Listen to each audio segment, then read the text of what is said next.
NEET UG परीक्षा को लेकर बड़ी अपडेट सामने आई है। आपको बता दें कि नीट यूजी परीक्षा रद्द कर दी गई है। नेशनल टेस्टिंग एजेंसी एनटीए द्वारा आयोजित राष्ट्रीय पात्रता सह प्रवेश परीक्षा नीट यूजी 2026 को लेकर हाल ही में एक बड़ा फैसला लिया गया है। 3 मई को देश भर में आयोजित हुई इस प्रतिष्ठित परीक्षा को पेपर लीक और विभिन्न अनियमितताओं के गंभीर आरोपों के बाद आधिकारिक तौर पर रद्द कर दिया गया है। इस निर्णय ने न केवल परीक्षा प्रणाली की शुचिता पर सवाल खड़े किए हैं, बल्कि देश भर के उन लाखों छात्र छात्राओं को गहरे मानसिक तनाव और अनिश्चितता में डाल दिया है, जो पिछले कई वर्षों से मेडिकल कॉलेज में प्रवेश का सपना संजोए कड़ी मेहनत कर रहे थे। क्या आपको बोरवेल करवाना है लेकिन लोकल और सस्ते पाइप्स लगाकर हो गए हैं परेशान? तो अब आपके शहर में आया है न्यूट्रॉन 40 kg बोरवेल पाइप। दमदार क्वालिटी के साथ 10 साल की गारंटी, ज्यादा मजबूती और लंबी उम्र का वादा। तो अगली बार बोरवेल करवाएं, केसिंग पाइप सिर्फ न्यूट्रॉन 40 kg ही लगवाएं। देश भर के लाखों मेडिकल छात्रों के लिए इस वक्त की सबसे बड़ी खबर सामने आई है। नेशनल टेस्टिंग एजेंसी यानी एनटीए ने नीट यूजी परीक्षा को रद्द करने का बड़ा फैसला लिया है। 3 मई को आयोजित हुई इस परीक्षा को पेपर लीक और कई अनियमितताओं के आरोपों के बाद निरस्त कर दिया गया है।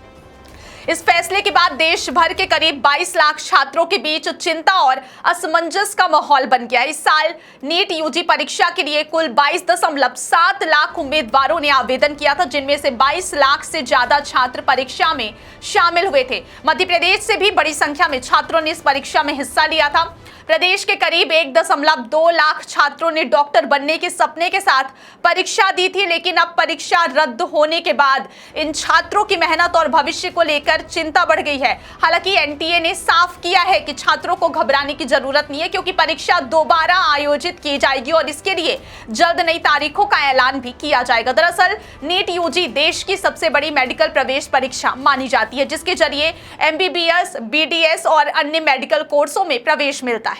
हर साल लाखों छात्र इस परीक्षा की तैयारी में दिन रात मेहनत करते हैं, लेकिन इस बार परीक्षा खत्म होने के बाद कई राज्यों से पेपर लीक और गड़बड़ियों की शिकायतें सामने आने लगी। सोशल मीडिया पर भी कई दावे किए गए, जिसके बाद मामला लगातार तूल पकड़ता गया। बढ़ते विवाद और जांच के बाद एनटीए ने आखिरकार परीक्षा को रद्द करने का फैसला लिया है। एजेंसी का कहना है कि छात्रों के हित और परीक्षा की पारदर्शिता बनाए रखना सबसे जरूरी है, इसलिए निष्पक्ष परीक्षा सुनिश्चित करने के लिए दोबारा परीक्षा आयोजित कराई जाएगी। हालांकि इस फैसले से उन छात्रों की परेशानी बढ़ गई है जो लंबे समय से तैयारी कर रहे थे और अब उन्हें फिर से परीक्षा का सामना करना पड़ेगा। एनटीए द्वारा जारी राज्यवार रिपोर्ट के अनुसार इस साल नीट यूजी परीक्षा में सबसे ज्यादा उम्मीदवार उत्तर प्रदेश से थे, जहां करीब 3.6 लाख छात्रों ने परीक्षा दी।